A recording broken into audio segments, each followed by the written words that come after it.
everybody. What's up? Hey, what's up, man? Little Monsters Movie Podcast. Happy Festivus. Happy Festivus for all of us and the rest of us. That's right. Yeah, Dino, Ted, you know that by now. For newbies, oh yeah. Anyways, we got The holiday series. holiday series. Yeah, we did the Saint last week. Yeah, you guys like that one. Freaking yeah. I mean, I think it's because it's a little more rare. I mean, And newer. We don't usually do. well, it's a 2010, so it's a few years old. For us, that's newer. But it's a Dutch film, so maybe that's what got everybody so interested. What's this movie all about? But we're doing the Gremlins, man. 1984, Joe Dante. Second time in the history of the podcast where I did not have to watch the movie. Exactly. Because this is one of my favorites, and I've seen it so many times. Mm-hmm. Joe Dante, man, this is our second Joe Dante movie. We did The Burbs. Yeah. I gotta say, there was a time. The Burbs, my favorite show of all time. Dante, lately he hasn't, done much that people are really digging, I don't think. But back in the 80s and stuff like that, he was, you could watch his movies. You could watch The Burbs, you can watch Gremlins, Inner Space. He did Rock and Roll High School. Yeah, he was one of the directors on that. Twilight Zone, the movie. Explorers, which is another one of, a very good movie. Matinee, which I think was probably like one of the last ones I saw of him that I really dug. The Howling, of course. All right. But you can watch those movies and you can kind of see Looney Tunes back in action. He did that movie. And Gremlins 2, of course, which does not suck. No. And he was kind of all over the place, with what he did. Right. But you can kind of tell what that man digs by watching a few of his movies. And he digs a lot of the things that I like. Mm-hmm. I love zany cartoons and old movies, and we love the monsters, and that's what he loves too. I don't know much about him, but I could just tell he likes that stuff too. Oh, heck yeah! Gremlins 1984 was supposed to come out for the Christmas season, right? But Warner Brothers didn't have a big summer movie, and that summer you had Indiana Jones and the Temple of Doom. You had Ghostbusters. I think there was another Beverly Hills Cop movie out. Yeah, big time movies, man. So they decided to push it up. They thought that this would be a good one to push out into the summer. Mm-hmm. And I got to just say real quick, keep your mindset, but the Oriental guy, Grandpa, who sells or doesn't sell, but he's Key. This is Key Luke. And I know what you're going with. I'm a big Charlie Chan fan from the 40s. The detectives from the old black and white movies. And this is Key Luke. Loved his character in those movies. And he actually played into a lot of movies up until this one. This, I think, might have been one of his last roles. But, yeah, that's him. Mm-hmm. If anybody likes the older movies and has seen Charlie Chan, that's him in here. And he very, played, very cool. On the Green Hornet radio show, he was the actor who portrayed Kato. Yes. So if you any fans out there listen to old-time radio shows, he did Kato. Yeah, I dig all that old stuff. But sorry. So the movie starts off with, it's narrated by Rand Peltzer, the father in this movie. Hoyt Axton.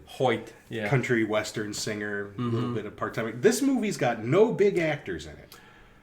And how odd for a summer blockbuster. No big actors. Phoebe Cates. Not a big actor. Actually, Corey Feldman. Not a big actor at the time. At the time, no. He hadn't done Goonies yet. And right. He hadn't done all those teen adventure movies. Mm-hmm. He was still a child actor. Phoebe Cates, the studio didn't even want at first because of Fast Times at Ridgemont High or Topless Scene. They thought it would send kind of the wrong message. This film was originally going to be a lot darker, but then Steven Spielberg and Joe Dante decided to take it back a little bit, make it a little bit more of a dark comedy, a little bit more humorous. But it did usher in the PG-13 rating along with Indiana Jones. Right, because I was even going to bring that up. Horror comedy. This is a horror comedy genre. But as far as the 80s go, it's one of the early ones, I think. Yeah, and comedy-wise, the Gremlins are what really bring out the comedy. Yep. The rest of the actors and everything else, there's not a whole lot of comedy there, like you said. No. So it's a different they're not even type big name actors. Nobody in this film is a big name actor. A lot of character actors. I think, Zach Galligan was probably, I don't know if it was his first movie, but it certainly, was an early film. And I think he's known today, I think, isn't he? For Gremlins. But he's done plenty more stuff, actually, I think. I remember a TV movie that I think had Molly Ringwald in it that where they killed themselves in a car.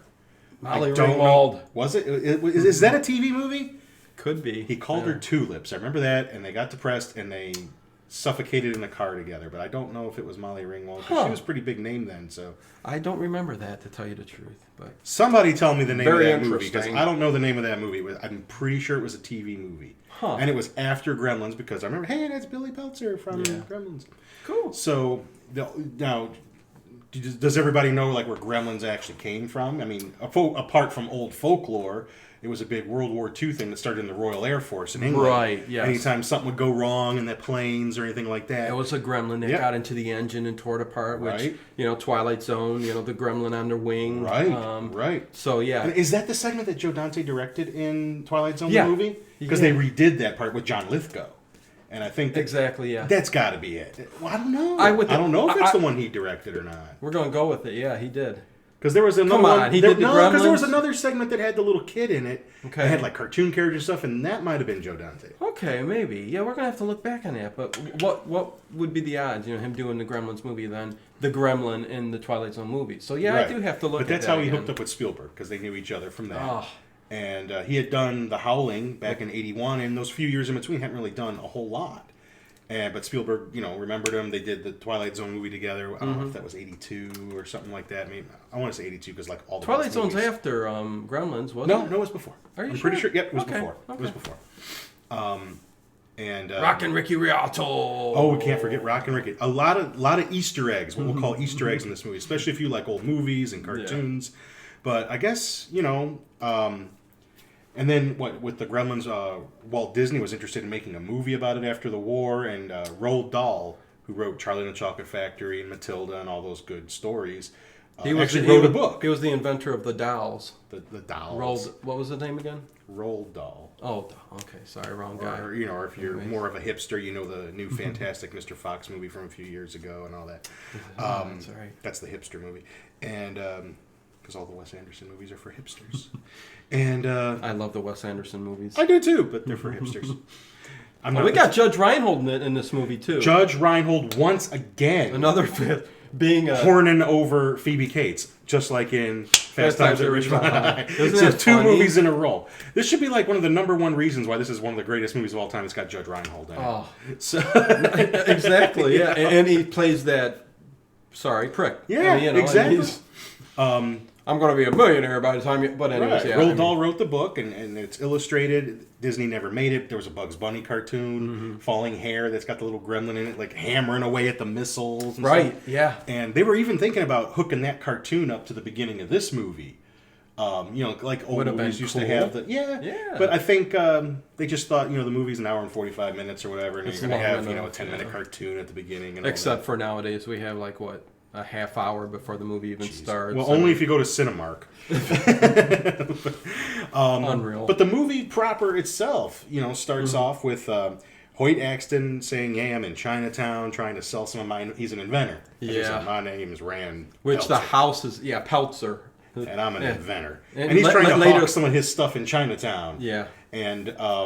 And a little Chinese kid brings him down to Grandpa's little store. Right, and there's shrunken heads and tarantulas and lit candles everywhere. I can't imagine this. It's like, is this all real? This can't pass code, right? I mean, if an inspector pops up, no, you can't have all these candles. Well, that's why the little kid was dragging him down the steps into the ground underneath. And this is where, he's trying to sell the old man his what is it, the bathroom buddy. Bathroom buddy, there you go. He's like, let's say you got a real case of dragon breath. And there's like a dragon right there, one of the little gags. Yeah. A lot of sight gags in the movie. And he goes, stinky breath. He changes it after he sees the dragon. And he tries to show him how the toothpaste or whatever works. And don't worry about that. Yeah, don't worry about that. It completely washes out. It looks like an electric can opener that's got a bunch of little gadgets on it, like, can opener, a little toothbrush. Right. First of all, I never understood who would even invent that. You know how dirty and germy that would get, but anyways, here's a little noise in the background, and the kid had told him, everything in this store is for sale, everything's real, right? And he finally makes his way back there against the old man's wishes, I think. And we don't really get a good look at him, and the trailers never really showed much either. We get our first little look at the Mogwai. Which Gizmo. There is actually, some history, which maybe we'll talk about in a little bit. Mm-hmm. But I guess we should catch up with what's going on in the movie first. And he ends up buying the Mogwai. The old man doesn't want to sell him, says he can't sell him for any price. He says he can't.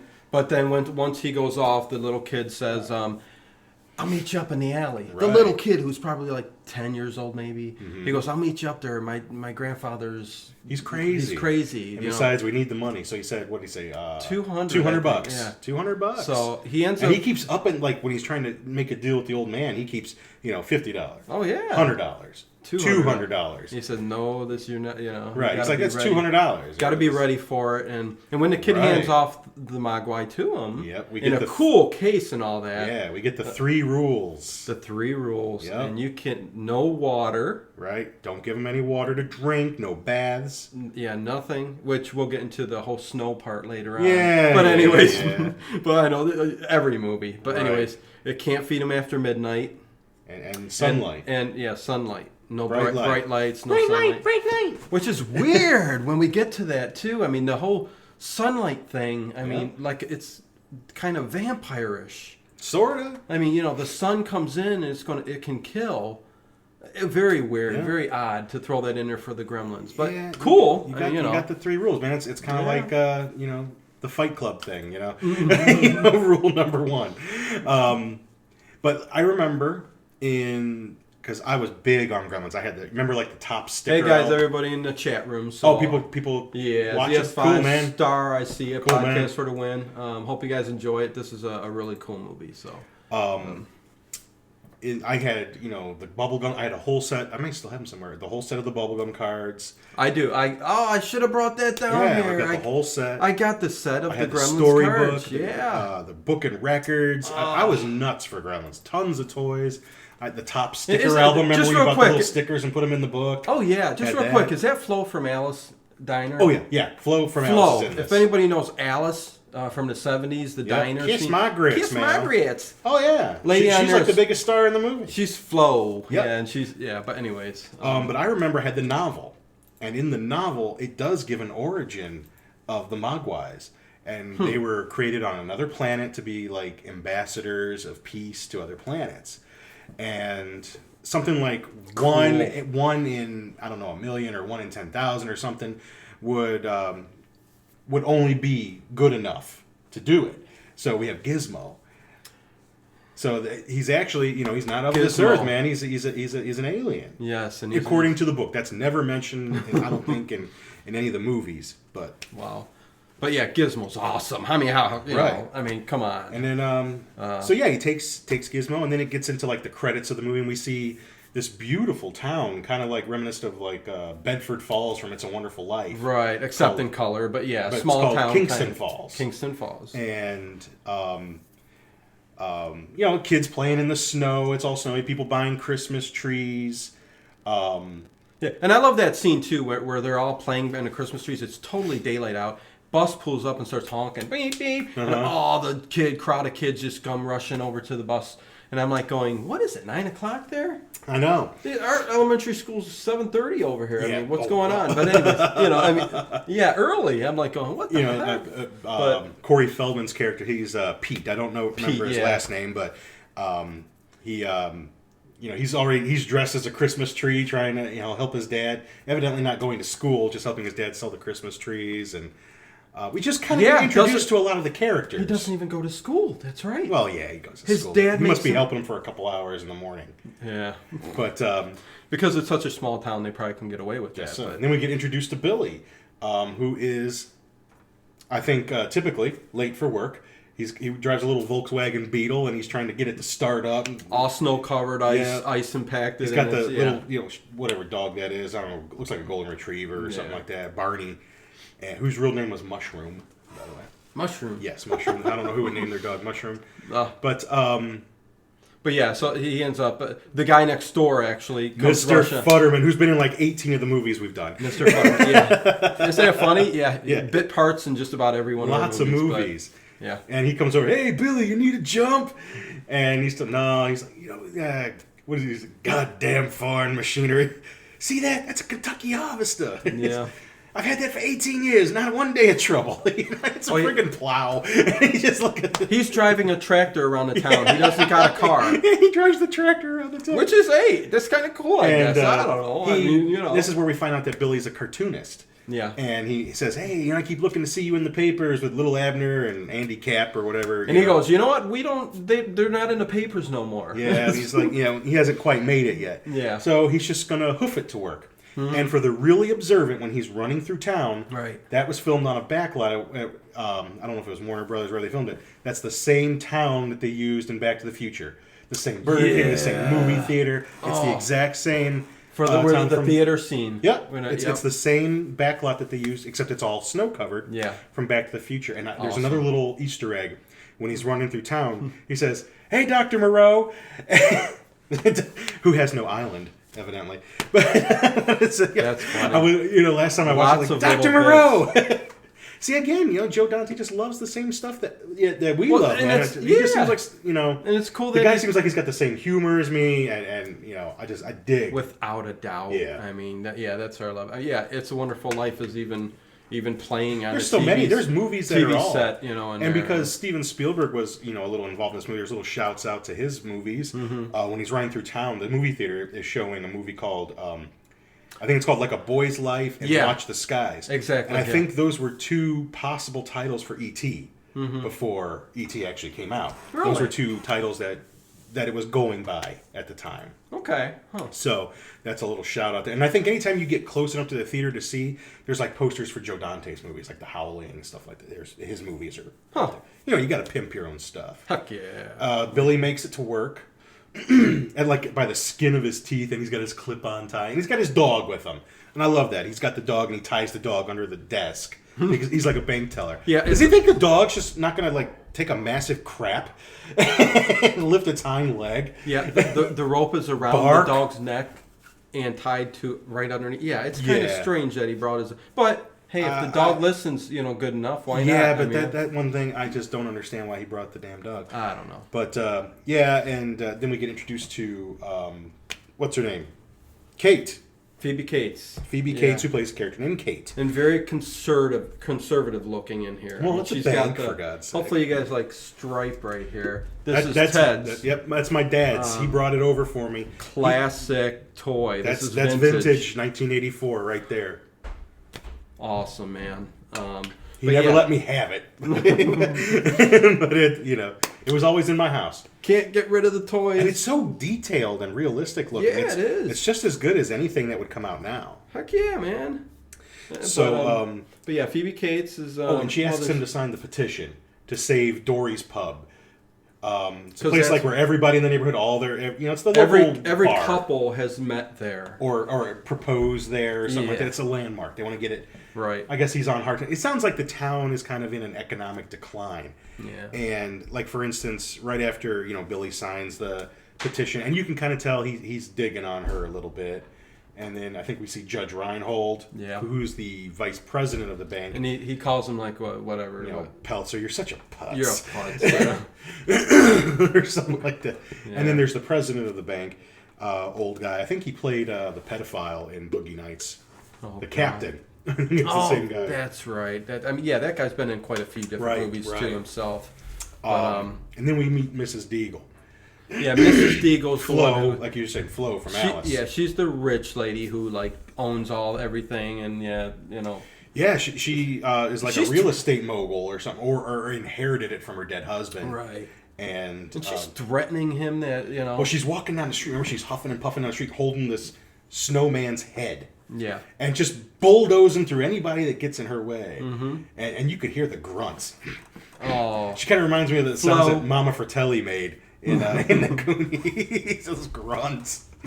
And remember, there's the one silly lady who thinks she's got her 2 children with her, and she asks for like a little, I think, extension on the mortgage payment, and maybe you could talk to the president of the bank or whatever. It's like, we are in the business to make money, right? Not support a bunch of deadbeats. She's a greedy bitch. Yeah, and just ridiculing this poor lady in front of her 2 kids, and as they walk away, they're like, "Mommy, I'm hungry." She's like, I'm hungry too. It's terrible. Yeah, it's terrible. It's terrible. But it looks like such a beautiful town. You can't believe anything like that's going on there. Oh, I mean, yeah, you're always going to get a lady like that in town. But yeah, and when she goes in the bank, she just pushes to the front. Pushes to the front because she's in charge of the town. She's the big wig, and she's accusing his dog of doing that, of breaking the snowman. Yeah.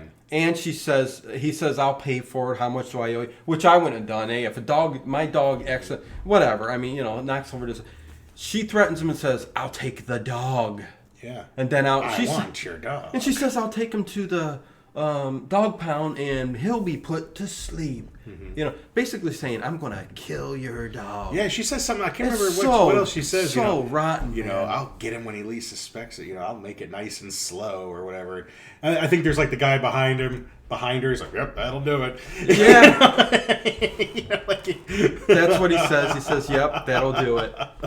And then, I don't know. Somehow Barney must sense that she's looking for him because he immediately, unties the rope that's leashed him under the desk and jumps up on top of the counter. Perfect timing. Knocks the friggin' snowman head on the ground, smashes it. So he does break and jumps head. on her.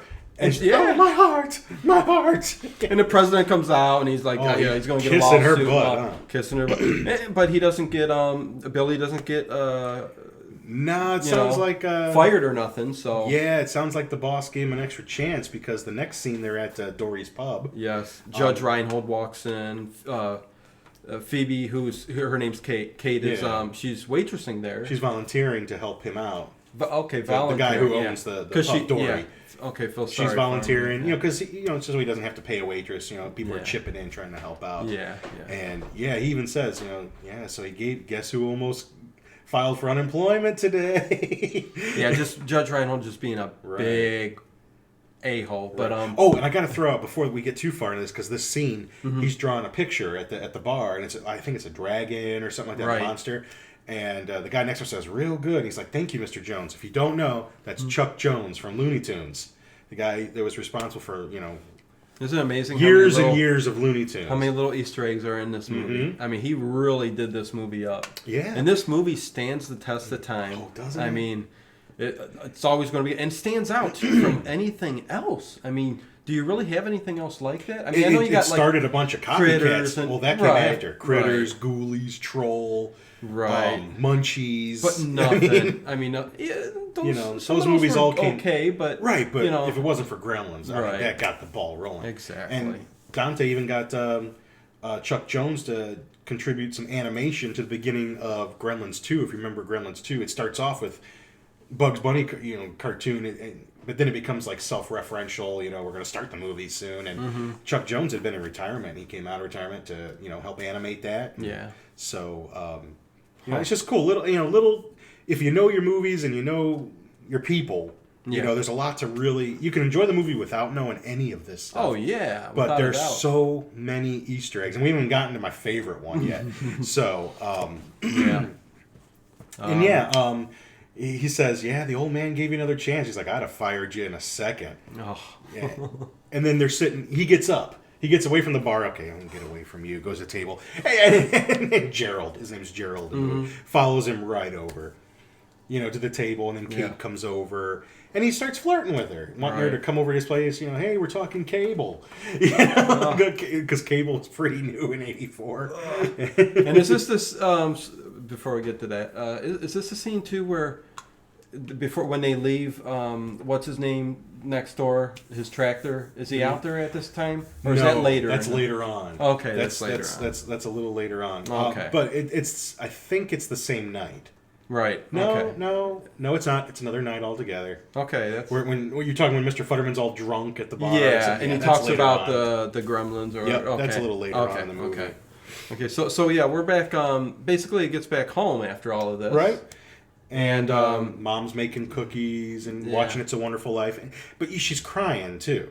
And he's asking her what's wrong, and evidently, Mrs. Deagle's giving them a little hard time too. Everybody's, I mean, they're having hard times because his dad is trying to be an inventor, and he's inventing all these gadgets, which they say everything works for the first 2 weeks and then somehow stop. Yeah, she even says it. Everything works great for the first couple of weeks and then...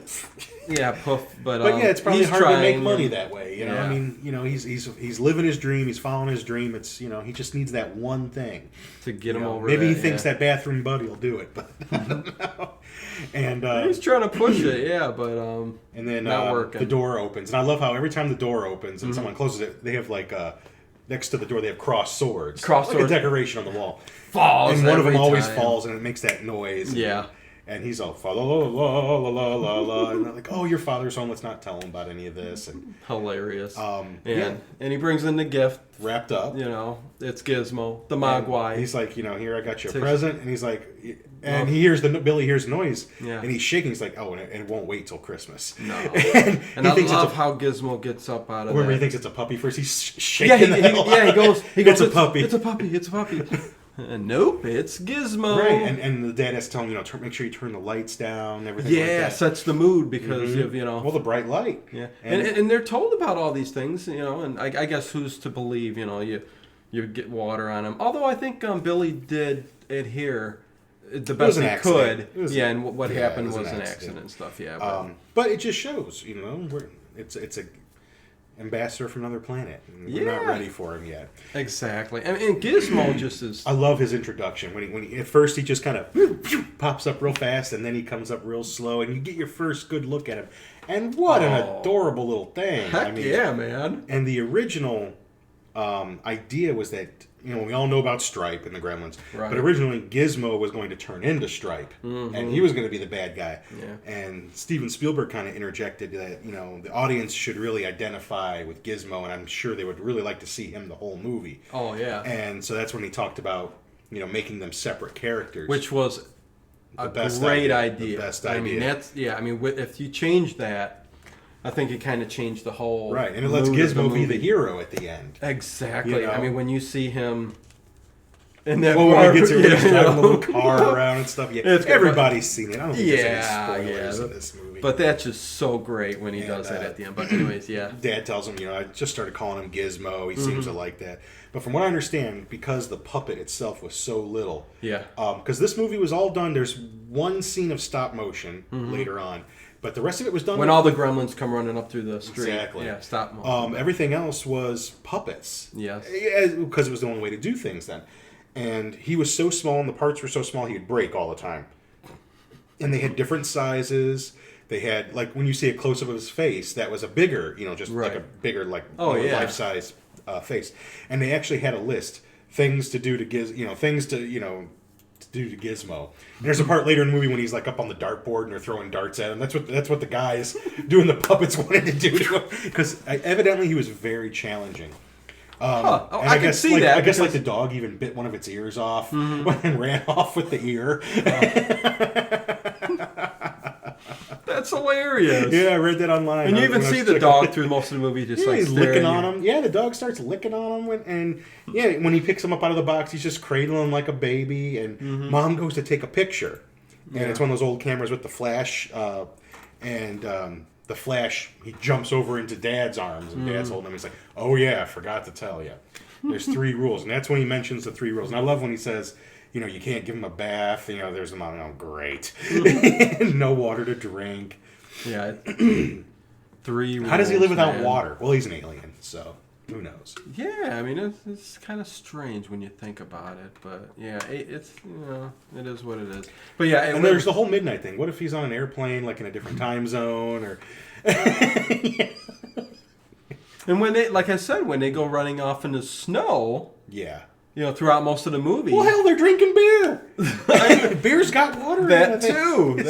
Does it got to be pure H2O in liquid form? I don't know. Let's go with that because it's just fun. Because I know. Because when they're running all around, right? That snow would, they'd be popping all over the place. Yeah. But so Billy lives like in the attic bedroom. Awesome. Yeah. Yeah, it's a cool bedroom. A lot of cool posters up there, like Mad Max 2. Stuff we would have had. When there's a rolled up teens, Twilight Zone, the movie poster up there, and he's playing a little keyboard, and Gizmo's singing. Yeah. And we all know Howie Mandel did the voice of Gizmo, right? Oh, they said that wasn't Howie Mandel. That's Howie Mandel. He did not the singing.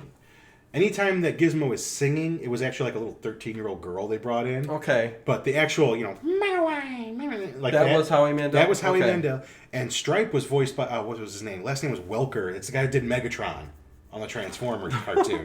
Same guy. More than meets the eye. And because, Gizmo didn't have like any dialogue, like real dialogue. Right. When they did this movie in other countries, they were able to kind of insert different jokes like that would be regional to different countries. Wow, and that would be things like cool that. to get your hands on some of that stuff. I mean, maybe I wouldn't get the jokes, but different countries sort of had different countries had tailor-made jokes. Kind of like how I think Quentin Tarantino's Kill Bill movie, had certain, I think, different cuts in different countries and stuff like that. Yeah. So it's one of the few movies I know of that did that. But you do hear, I mean, Gizmo does speak. He says his words like, bright light. He'll say the word bright light, water, or something. And he goes he puts a Santa Claus hat on him and goes to show him a picture in the glare, bright light, and he falls in the garbage. The bucket, gives him a little cut on his head. And I think it's such a cute scene when he's setting him on the bathroom, putting a little Band-Aid. Oh, yeah. He makes an awesome looking pet. I mean, and God, who wouldn't want almost one? A real looking Dow. I mean, they did a good job. I think the Furbies totally ripped that off, and then they actually made. My mom has it. My mom has it. She has the Gizmo Furby. Okay, yeah. Yeah, I'm pretty sure she still has it. Oh, probably, yeah. Mm-hmm. No, I mean, this looks. They did a good job. I mean, it looks really, really good. And after he patches them up, they're like go to bed, and then like the next morning, I love it. He's just sitting there watching like Clark Gable movie, and he's pretending to drive the car. Got comic books all over the bed, the TV's on. It's just very cool. Yeah, and this is where Corey Feldman's character Pete. Yeah, he's going to drop the tree off. Yeah, drops. Billy's in the kitchen about to use the Peltzer peeler juicer. Yeah, which are all. This stuff comes in handy a little bit later on when. It does. But don't you love the Billy's just skeptical look? He's just like holding the glass. He does. He has no. It's like, there's nothing to this. It's like a cat or a dog. Yeah. He's got no surprise to his face or. He's just like, okay, this thing looks cool. Oh, you mean Pete when he sees the thing? Yeah, Pete. I was talking about the peeler juicer when he was about to use the peeler juicer. Because it's a funny scene when he goes to use it and he's popping the oranges in, and it starts working. He's getting the juice, and then all of a sudden it starts hiccuping. And the thing with that scene, goes everywhere. And that had to been like 50 oranges. Oh, underneath. There's like a bunch of oranges sitting on top. Yeah. Well, no, I mean, when it starts shooting out and stuff, it's like... I have no idea. There's no he way only all put a that couple stuff... in. Oh, crazy. Pete comes in there with the tree, and he's just like, we buy our juice in cartons. What happened in here? The Peltzer peeler juicer. But then you're right. He takes him upstairs to show him his new pet. Oh, and you're right. He does look at him like, he's cool, but it ain't no thing. I'd be like... And what do? What the HE double hockey sticks is this? Where'd this come from? I've never seen this before. Can I get one? And he's like, no, I don't think you can. Yeah. And then he's got him up on. He wants to show him how he sings. Puts him on his desk. He's going to do the keyboard thing again, and Pete knocks the water all over. And Pete knocks the cup like his paintbrushes. Yep. And there goes the water all over Gizmo. Oh, and he's like having a seizure. Yeah, and little fur balls like Star Trek, little fur. Tribbles, another little tribute there. And they look exactly like Tribbles from Star Trek. Yep, at first popping off 5 little head. hairballs go flying out. It's very cool. I think they use like little balloons or something like that for that. I'm sure that's the technology they had. But the when they start to grow bigger and unfold, and there's Pete. 1, 2, 3, 4, 5. Now can I have one? He's just like, I don't know. He's holding on to the batch. Right. And for the most part, they all look like Gizmo, except for Stripe, who's got the mean little mohawk. Right. Whereas in Gremlins 2, the new batch, all the Mogwai look different. 5 years had gone by. The technology was a little better. Yeah. Or 5 or 6 years, whatever it was. Mm-hmm. And they actually could make better Mogwais. But you gotta love how their face is like all moist. They must be spraying stuff on there the whole time, and but yeah, all the little mucus membranes, gremlins going on there. You got I don't know how you got the chubby one too and stuff like yeah, that. I mean they've got little differences, but not as much as in Gremlins 2, where you had some wacky looking ones. And I love he goes to pet the one with the mohawk. Oh, you cute! Bites, yeah. Oh God, he's a mean little son of a bitch. It's cool. Gotta love it. And then he just lays back on the bed. He's like, yes, it's cool, you know. But he doesn't. He acts like there's nothing to it. Yeah, and Gizmo's sitting off to the side, like really upset. You know, yeah, somehow Gizmo knows that this is bad. Right. You know, and so Billy's got to tell his dad about this. You know, because I mean, they told him not to get it wet, but they didn't tell him what would happen. You know, they know they know the light hurts him. They don't know what's going to happen with the midnight feeding, and they didn't know what happened with water. So he's down there, goes down to his dad's workshop. Yeah. And his dad's like, what's he working on? Like a card dealer. Yeah. You know, to shoot out cards and the cards just start shooting out rapidly. Like you would need that. But whatever. I mean, yeah, I can see where nothing's going right for this guy because the inventions. But I don't catch ideas like that. You know, I have nothing in me to be an inventor. I mean, I can think of things that need to be fixed in this world, but I have no idea what would make them better. I come up with stuff all the time, and then soon after, for some reason, it's out there. Yeah, well, see, so somebody gets your ideas. But yeah. So yeah, he starts to before he lets Billy talk. He starts to show him a new feature on the Peltzer bathroom buddies. You know, you're going to go into the big meeting. And, forgot to shave. Well, here, I put, or I think that. So yeah, and he's got the little razor on there, and Billy's like, hey, that's kind of neat. It's just a regular disposable pick. Yeah, it's just that wouldn't take the hair off nothing. And he's like, oh, what's this button? Shaving cream goes splooging out all over Dad. Yeah. Oh, it's all right. I haven't fixed that yet. Another 2 weeks. Right, and he tells his dad, the Mogwais, they multiply with water. Yep. And he shows them, they're... You gotta love it. They're making music. They're playing the arcade. Remember the little arcade of Nintendo stuff where you're going... Atari or whatever. They were little... These were really popular. I wanted one of these so bad. They were cool. They had a few different ones. They had Donkey Kong, Pac-Man... Maybe Centipede, or something like that, or Galaga, or whatever. And it looked like a miniature arcade game. Yeah. And you could play it. I remember, like on the school bus, some lucky duck would have one. Yeah, bringing it to school with them. I wanted one so bad, but that stuff was expensive back then. Yeah. And all the Gremlins, like Stripes, playing it, and all the bad, Mogwais are watching, and little Gizmo. He's down there just tooting. He's got a candy cane in one hand. He's tooting on a little trumpet next to the dog. And Stripe.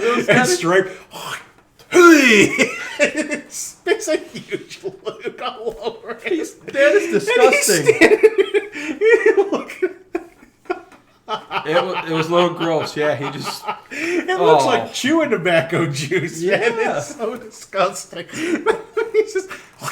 Big line of bird poop right at Gizmo. Yeah, these guys are just mean. Stripe is mean.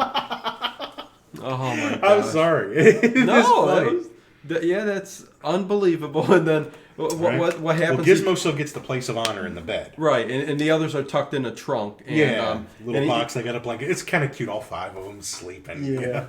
What are they?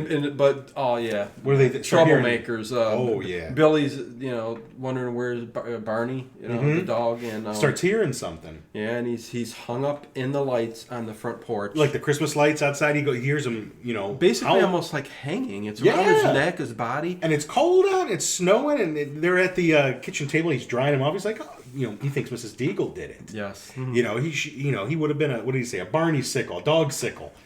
And I love when... But how you could possibly think that... I mean, these Gremlins would have done it because they're so small and all that. But yeah, well... They're not Gremlins yet, brother. They're still Mogwai, even worse. Mogwai, that's right. Yeah, that's right. But they're just, they don't... Yeah. They're troublemakers, man. That's why they're called Gremlins. That's right. And I love when they're sitting at the kitchen table talking about it, and Rand is there with that gun that's got like 5 fly swatters on it, and he has a trigger. It's like a mixer with 5 fly swatters on it, and when you go, they all fan out, and you would definitely get the flies. Oh my god, yeah. I mean, yeah, that's hilarious. And she goes over to the take out a city block with that He's thing. also got a hammer thing that he's going to, and it just goes boom, boom. Yeah, boom. so you don't actually have to move your hand. You just hold just. it. I'm not sure you'd get enough pressure to do that. That's but, part of the whatever. fun, is Yeah. But then we end up we're at school. Billy brings one of the multiplied Mogwais in a box to see the science teacher of all things. The junior high school science teacher. He's got to know what's going on. And he and Pete walks by. He's like, "Oh, hey, is that a Mogwai?" So he goes back in with him. So he's there for it too. Yes. And he just takes a little dropper and just puts one drop of water. And I love how you hear the voice go, "Uh-oh." And just one flies out. One That's drop all of it takes. water, and yeah. And it is kind of cute because they're ones, it unfurls. Yeah. And they're knocking on the box and they're, oh god, I know. wouldn't want one? Oh my god, I would love to have one. Kill to have a Mogwai. Heck yeah, man. Just so cool. And just think about the effect this movie's had. Apart from the other movies, there's a band called Mogwai. There's a singer somewhere out in Europe or something called Bright Light. Really? Yeah, that's what he calls himself. I something on Wikipedia. I think I saw. Oh yeah. Looking up stuff. Well, you got tons of. But fans. there are so many fan sites for this movie, and with just scanning it, like forums going, lots of different topics. Man. Heck yeah. The fans of this movie are pretty legion, and like you said, it just stood the test of time, and it ended up being like the fourth highest grossing movie that year. Indiana Jones was first, then Ghostbusters, something. Yeah. I think it was the Beverly Hills Cop movie, and then Gremlins. So, it did really well. It didn't cost that much to make, relatively speaking, compared to how much it made. Exactly. And it was still back in the time when they would bring movies back out, like the next summer. I think like at the end of the summer before school started, it came back out again. Okay, yeah. Because that's the good old days. That was this was actually the first movie that my little sister went to go see. My mom took us, and she was probably 4?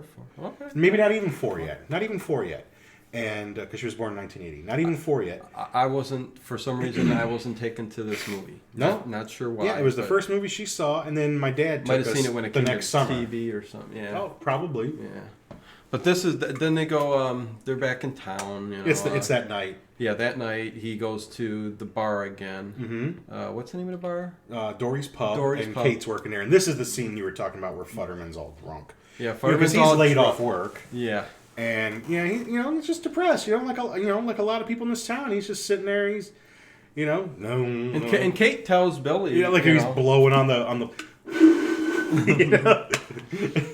But I love when she walks him out. Kate walks him out because and she's gonna let him drive home. Yeah, and on the tractor. But it's a Kentucky Harvester. But the thing he starts saying is like, he's like, "Hey, Billy." Well, yeah, and he says something about the Gremlins getting into this thing, right? And I'm like, yeah, he's talking about goddamn foreign cars, and Gremlins getting there and tear it apart. He's talking about World War II and how they, But it's funny that he talks about the Gremlins getting in there and destroying it, and getting in it, and later on, that's what's going to happen. That's what's going to happen. Those Gremlins are going to get into this tractor and all hell breaks loose. Oh, man. But yeah, he's just like, they used to put little ones you put in the watches, little ones you put in the radios you put in your ears. Yeah. I mean, the guy actually believes this. This he is does. The old WWI. But then he kind of sobers up and just had that moment of clarity, I guess, and starts up the Kentucky Harvester and drives home. Yeah, all drunk.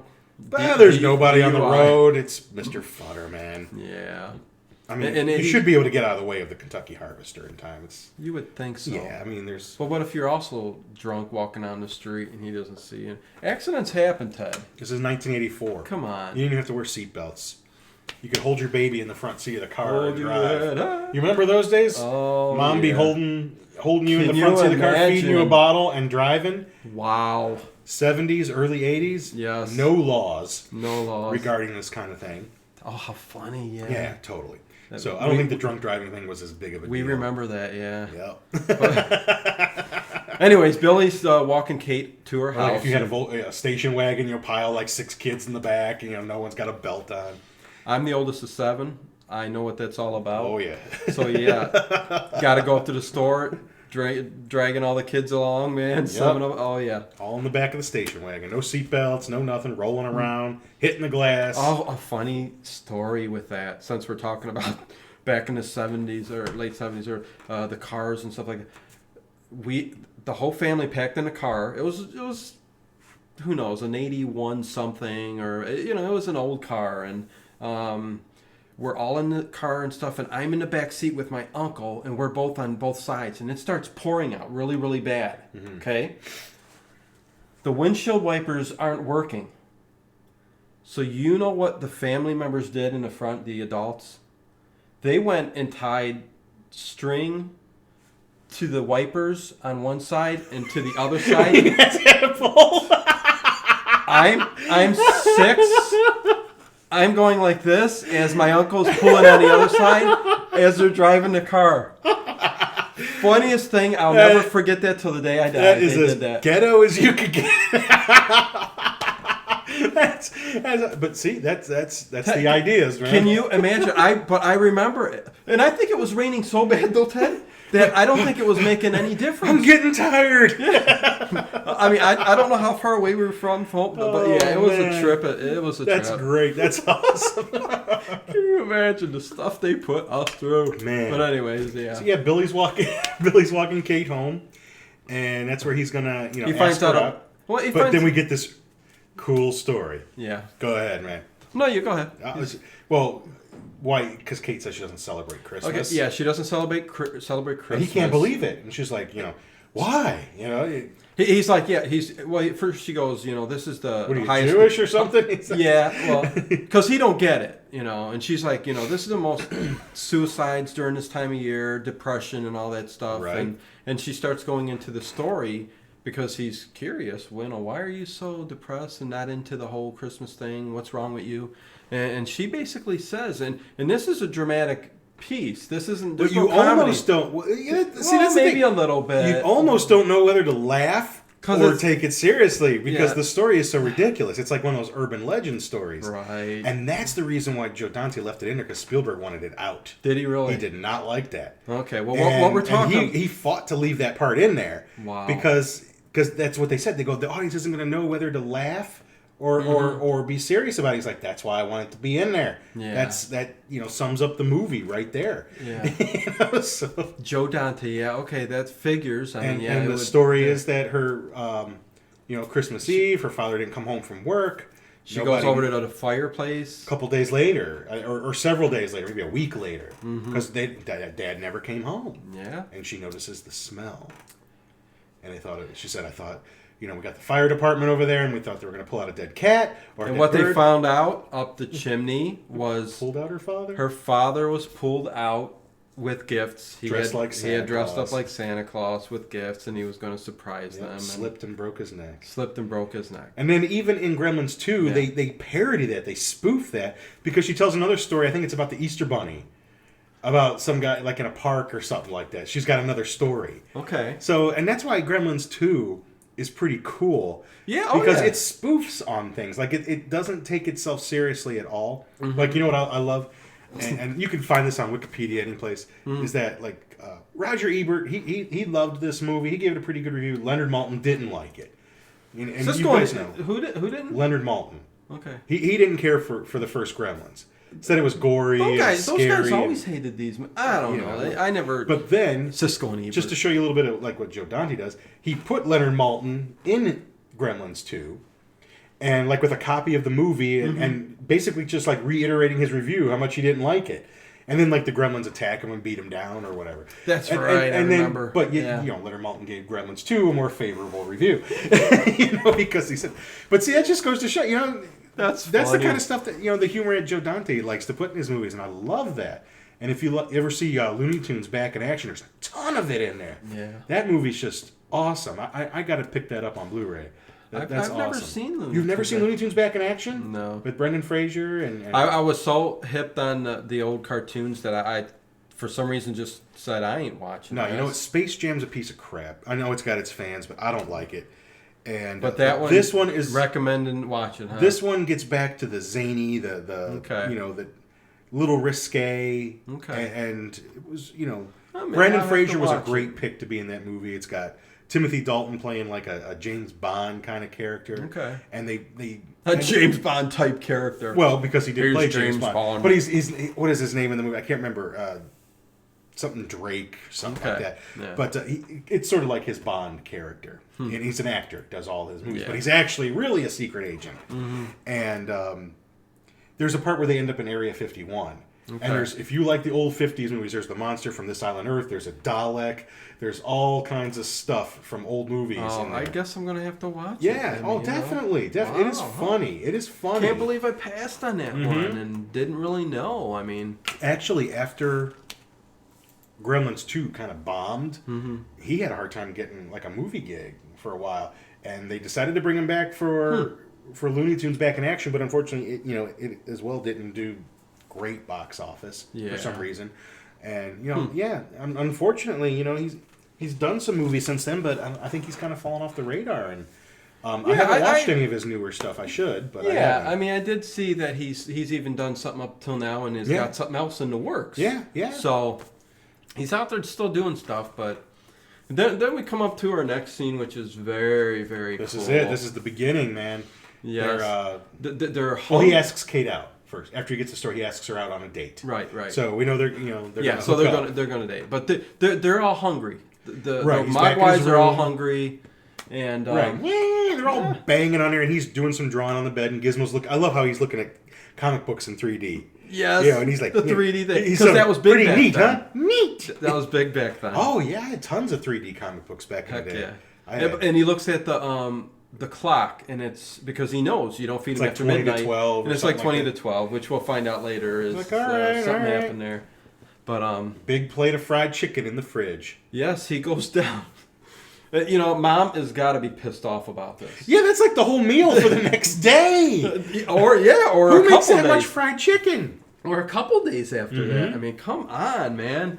Oh, I would be pissed off. Yeah, but he grabs the whole plate, and takes that down there, or I should say up there, and he just kind of like drops it in there, and they go nuts. Yeah. And he manages to get one. He's like, "Hey, Giz, you want one?" Mm-hmm. And Giz is just like, "Yeah," and no, and the close-ups they show of them eating. Yeah, That you is see gross. the stuff coming off of their mouth and all that, their like jowls and it's like I watched this with my son, and he's like, it looks like boogers, and a lot of them, I'm like going, yeah, well, kind of does. Eating cold chicken, you're gonna get some funk in your mouth. Oh my god! And it's weird because at the same time, it's like the other Mogwai. Remember the one that's at the school that the science teacher's checking out. Yeah. He's in the cage. It's like he knows because the science teacher's like staying up all night trying to figure out. Yeah, you stuff look on the about this. background. It's 2:30 in the morning. Yeah, and he's taking a blood specimen. And he's like, "Yeah, I'm just going to take a Stick little you with blood that just a here." little bit. And the Mogwai's ticked. But when he leaves that sandwich. He's got a sandwich wrapped up in foil, and it's a little close to the cage. And I love the close-up. Oh, yum, yum, yum. And I don't think he told the science No, teacher he didn't. the 3 rules. No, he didn't. Although he put the water on there, water, but he didn't yeah. tell him about the 3 Not rules. that we're aware of. So yeah, they don't specify that. Yep. So And I love that. So they've all eaten, and Gizmo and Billy are laying in bed, and they're watching Invasion of the Body Snatchers. Invasion of Body The Snatchers. old one from the 50s with Kevin McCarthy, who's been in some of his other movies. I think Interspace. He was in Interspace but yeah, Kevin McCarthy's. And you know what? I think he was in Looney Tunes Back in Action as well. Okay. Playing his character, like they even painted him black and white. Like his Really? face Okay. looks all great, like a black and white movie. Cool. Yep. Oh so my you gotta God, see I that gotta movie. see yeah, it. yeah. Watch that movie. But, so Gizmo, they show Gizmo. It's morning time, and he wakes up and he sees all of them have turned into like these alien pods. Yeah, he's just sitting there going, Oh yeah. oh yeah. They've And this is where turned Billy- into cocoons. Yeah, and his mom hears stuff up there too, and kind of Mom, walks up. can you come here? Yeah, watches and. And I liked it. Did you get them wet or something? He goes, no, I fed. Yeah, they were fed hungry. I gave them some chicken. But it was before midnight, and that's when he goes over to He the looks clock. at the clock, and it's the same time as last night. They chewed through the wires, which Yep. Gremlins will do. Yep, they just fooled in him. like the Twilight Zone. Yeah, he's like, Mom, what's going on here? Well, go figure it out. And the cocoons look really cool. And the same thing happened at the one at the school. Video getting a little blurry there. Is it? Yeah, what's going on? Yeah. We're going live and it's getting all blurry on me. You all are going to look at us like you've got cataracts. Oh, boy, what is going on? We should just do it our old way. Anyways, we got the audio, yeah. Right. We might go back to recording this stuff, man. If it's going to end up being blurry like this, what are you going to do? YouTube. Darn it. Screw this noise. Always screwing up the video, I tell you. Who's screwing up the video? What? The stream or however it goes. It shouldn't be blurry like this. Mm-hmm. And I can't stop and go again. So if this ends up being all blurry, you guys are going to have to just listen to what we say. Nah, they'll tune out, man. If they can't see my sexy bod, they're going to tune out. I don't know why that ain't focusing in there, but we'll see. It's your faulty equipment, dude. Where are we in this movie? I don't know. The teacher. The Mogwai at the school has also cocooned, and he has to actually cut away the cage. Yeah, sorry guys if it's a little blurry. You're going to focus on that the rest of the movie, aren't you? Yeah, and I don't know why it's like that. Maybe it'll work its way out when it's done recording. But anyways. So the instructor, the teacher informs them that that this is a pupil stage. It's going through changes. Mm-hmm. And I love the guy, Pete. He's like, like my mother. Like, not exactly. Mm-hmm. And then we get to my favorite Easter egg in the whole movie. Rand has gone to a convention, an inventors convention. Yeah. And he's hoping to make some contacts, maybe sell his bathroom buddy, make a little cash. Mm-hmm. And when he gets there, he calls his wife from home, and she asks him how the convention is. He's like, well, the competition is a little bit, more fierce than I thought. And there's a couple of cool Easter eggs going on here. Okay. One, you see Steven Spielberg ride by on a motorized wheelchair, watching TV. And he's this is when they're at the convention. Really? Yeah. Oh, yeah. Huh. Yeah. Steven How Spielberg. did I miss that? Oh, watch. Steven Spielberg is going by on this little motorized car, and he's watching Poltergeist on his little TV. No way. There's like a little TV on it, and he's watching Poltergeist. Okay. Robbie the Robot from Forbidden Planet makes an appearance. Yes. And in the background, you see the Time Machine from the 1960 movie, which I love, The Time Machine with Rod Taylor. Yes. And then it goes back to the wife, and she's like, oh, everything's going okay. She doesn't tell him about what's going on with the Mogwai. Mm-hmm. Then it goes back to Rand again. And there's just in the background, there's just a puff of smoke. The time machine's gone, and everyone's just standing there because the time machine was gearing up. The wheel behind was spinning, and everyone's just standing.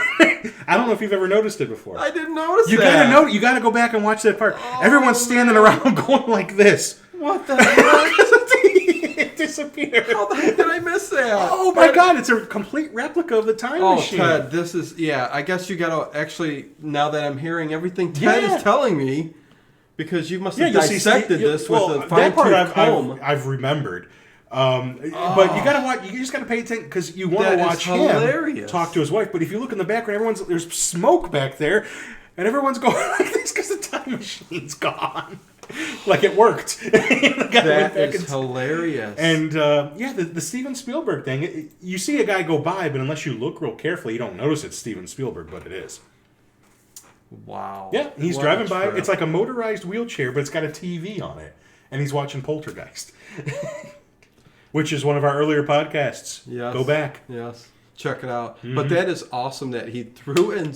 I mean, think about it. You're trying to make a movie. Yeah. But you got the mindset to throw all of this stuff in there. Right. I mean, how everything well that influenced you in your life. How well thought out. Yeah. I mean, which you know. And what a thrill for the guys that work on them, because usually guys that work on movies like this, they love that kind of stuff. Oh my God. We all love Ray Harryhausen movies, and if you don't know who Ray Harryhausen is, stop motion man. Screw you. But, yeah. And screw you.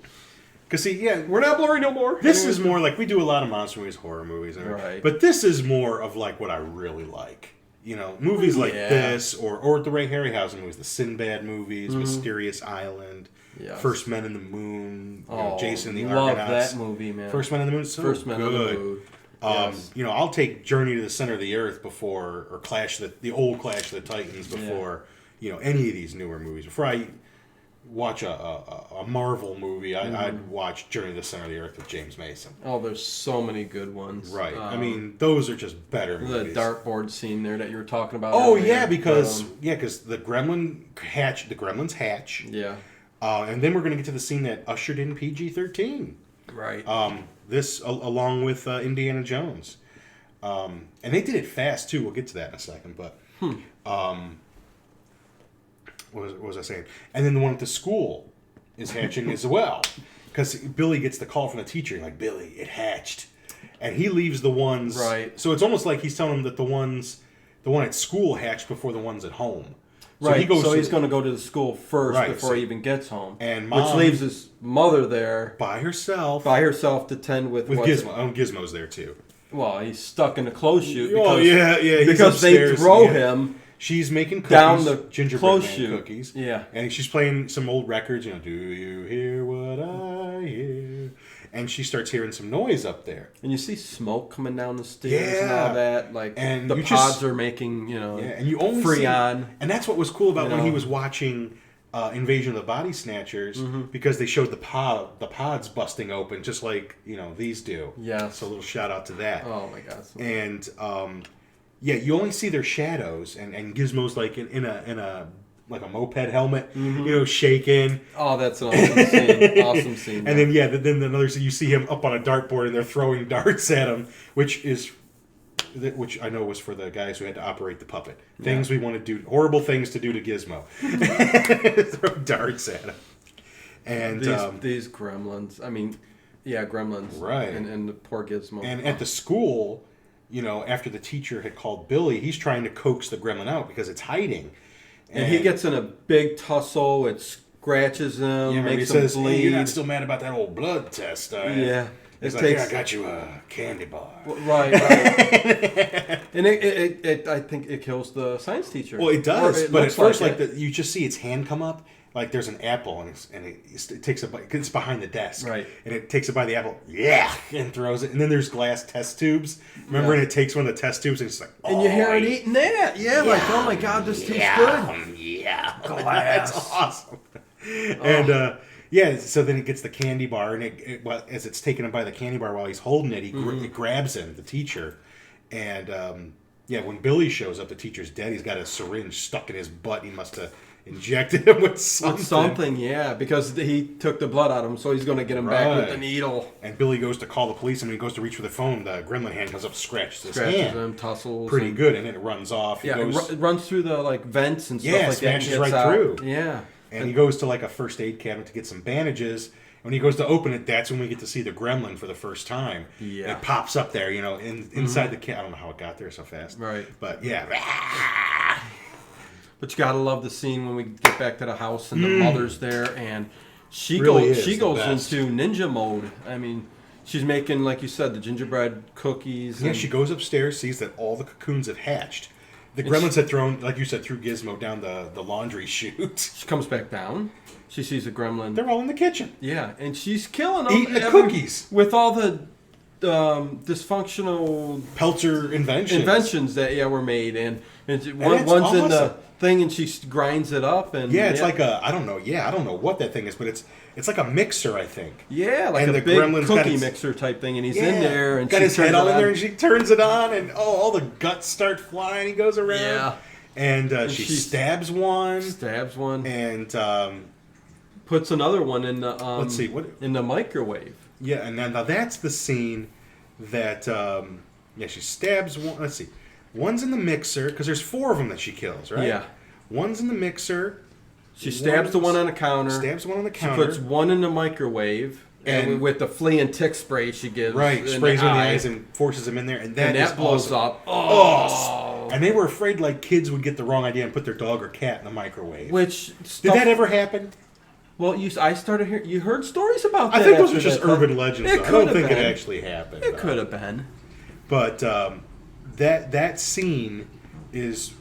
You're going to have accidents. That was one of the scenes that ushered in the PG-13 rating. They thought that was just a little too much. Yeah. Wasn't quite R, but not PG. And then you had Indiana Jones and Temple of Doom where the guy, Mola Ram, pulled the heart out of the guy. And exactly. So yeah, they didn't really know what to do with those movies, and it was actually Steven Spielberg that suggested, why don't you just make a new rating for something in between PG and R? Yeah. And so this movie came out in June. I think Indiana Jones probably came out in June. By August, I think by the end of August, the PG-13 rating was in effect, and movies were. I don't know. So Steven Spielberg. I don't know what the first PG-13 movie was, but it was actually Spielberg's idea to do that. Because they were almost that close to giving it an R rating. Yeah. It wasn't quite there.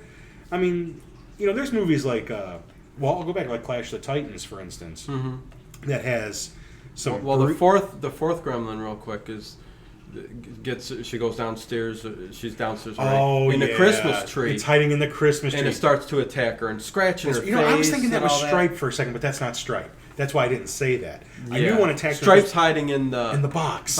Yeah. That's right. She sees the stocking moving and she thinks it's over there. And he gets away. So, so it attacks her from the tree. And Billy is running home. Yeah. Because evidently his car's still not working. And when he Poor runs Billy. in, the gremlin is like strangling her.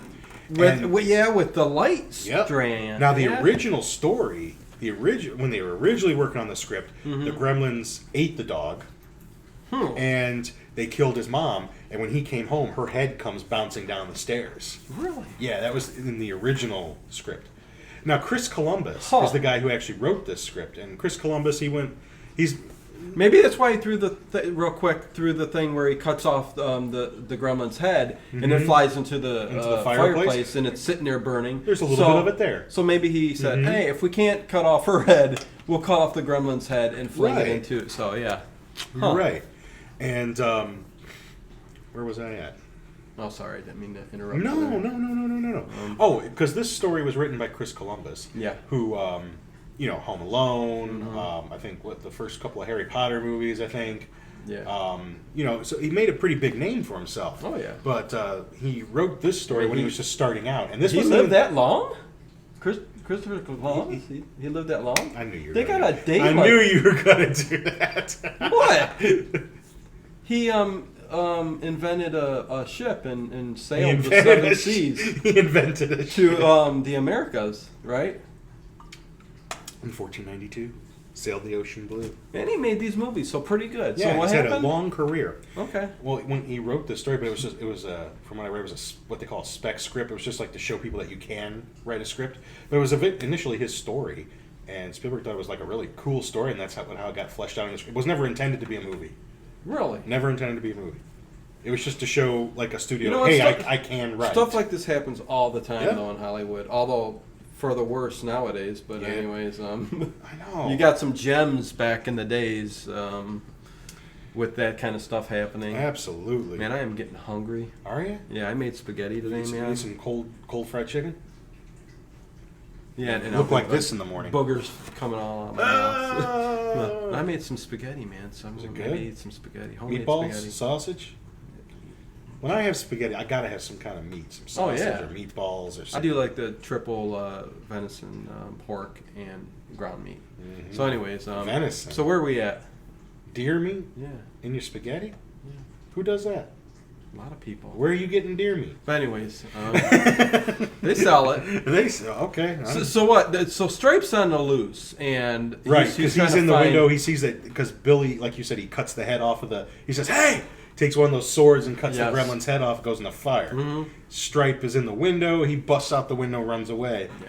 Billy takes his mom to the neighbors, just to get her out of the house. Billy goes back to the house. Take care of her. To pack up some equipment. Yeah. And he finds Gizmo, who's in the laundry chute. You just hear him go, right. He packs in a little backpack with like pencils that are poking him in the eyes. Yeah, I noticed that in the backpack. Yep. Yeah, they're all on there and stuff. And he's just following the tracks. He doesn't know where he's going, but leads to the YMCA, the worst place he could probably go. Because you know what they're going to have. Yes. Big pool. And it's cool how when they show him hop.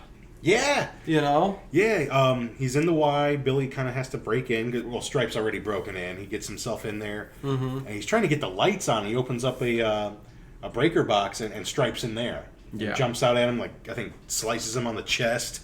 Yeah. And I love how Billy still has the sword. He's got a flashlight and he still has the... Well, you know what? Like, he's got no better weapon. He's got the sword. That's kind of what I would be doing, too. I would take... Yeah, if you can keep your distance from it. If you don't got any other weapon, to keep that sword. And I own a sword. I got my samurai sword. Yeah, I do, too. I don't have a gun, but I have a sword, man. If somebody gets close to me... yeah, right there, man. You got your katana right there. My samurai sword is... Yeah, right here. I'm going to cut you up into itty-bitty pieces, my friend. Here's my samurai sword. That's right. What, are you going to do some tricks, whip it out? But anyways, thought I'd show that since we said something about it. It's been sitting back there the whole time. That's right. But anyways, yeah, Stripe goes, I like when he hopped away. Yeah, he slices him on the chest and then just hops into the pool. Yeah. And, like, it is heavy going down. I mean, that whole pool's lit up green and there's mist going everywhere. Yeah, I don't know how it's lighting itself up like that, but you know. Billy's standing there. He's emitting Christmas colors of green, red, and white. I don't know, but it's like, you get the HE double hockey sticks out of there now. And the lights look like a big old Christmas light disco show. It does. So when the gremlins go in water, they can make their own fluorescent red, green, maybe. white, but flickering, strobing lights. He goes straight to the cops. And the cops you just surpassed that totally, huh? Yeah. Let's not say nothing bad. Let's not say nothing bad about this movie. No, I will not say anything bad about this movie.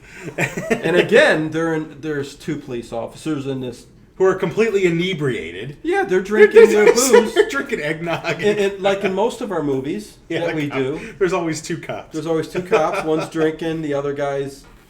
They're drunk. The sheriff and he's his shooting a little like long range, something like that dart gun. I have some of those. Those are hard to find now with the suction cup darts. Yeah. Me and my kids have them. We shoot each other at the top of the steps. And I go at the bottom of the steps. We have little wars. Awesome. And he's trying to tell them the story. There's these creatures. Like these creatures. and then don't you love how nobody believes them. Don't you love how in the Goonies when Chunk tries to call the sheriff, the guy says. And that's the CGI effect. Or the stop motion effect. Stop motion effect. What did I say? CGI effect? You did. What's wrong with me? Anyways. And even in Goonies, when, Chunks made all kinds of prank phone calls to the police. Like, what about all those little creatures running around multiplying when you throw water on them? That's right. Little shout outs in different movies. Another great movie. But Billy's about, they start asking him, like, how did these little creatures start? And he's like, well, they kind of start like this.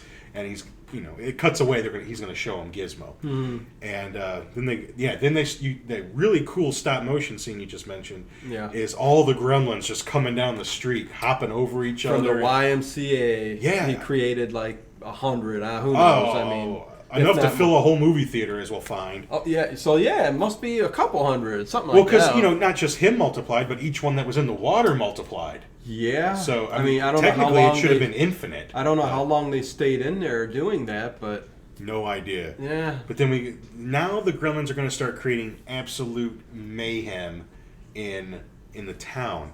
And the first one they're going to start screwing with is Mr. Futterman. Yeah. He's sitting there watching his TV. The one guy who is all about the gremlins. They're going to get us. Yeah. They're getting into everything. And he's watching something on TV, and the channel starts changing, static. And he's sitting there whacking the TV. And he's a goddamn foreign TV. I told you we should have got a Zenith. It's always Buy American. And the gremlins are up there swinging on the antennas. That's awesome. And they would know exactly where to go at all times. And then he hears an engine firing up in his garage, and the whole gremlins in the tractor thing actually happens to him. It's just plows so funny. Right through his garage, through his fence, and starts coming at him. There's a gremlin in my cab. There's a gremlin in my cab. And it's so funny how one's on the steering wheel, the other one's turning the steering wheel, the other ones are operating the gas. They are just so awesome. They're such troublemakers. I love it. And they plow right through his house. And it's not until the second movie that you find out that he didn't die. I mean, as far as this movie's concerned, he dies. That's true. In the second one, they're all told him that he had been crazy and stuff like he hadn't seen it. He comes to visit Billy in New York. Oh, it's so nuts! It's insane. And that's the last we see of the Futtermans. Yeah, that's it. And it's chaos. And this is where chaos just. It's just like a big montage of chaos. Yes. The next thing is the priest comes out of the church. He's putting his letters in the mailbox, and the gremlins are... It's spitting it out. And, grabbing people. Mr. Anderson comes by. He's like, hey, Father, having a hard time, mailing letters? Yeah. And he goes to Mr. Anderson, well, here, let me help you with that. He goes to stick his arm in there, and he gets grabbed. They're fixing the lights, the traffic lights. The ones in the power box. And you can tell he's squinting. Yeah. But he's sitting there just he knows which wires to hit and everything. Yeah. For some reason, and they know how to read. Deagles. Diggle. Later on. Oh, that's right. That's coming up. So, yeah, and then they flash back to... the sheriff's station. And they see Gizmo.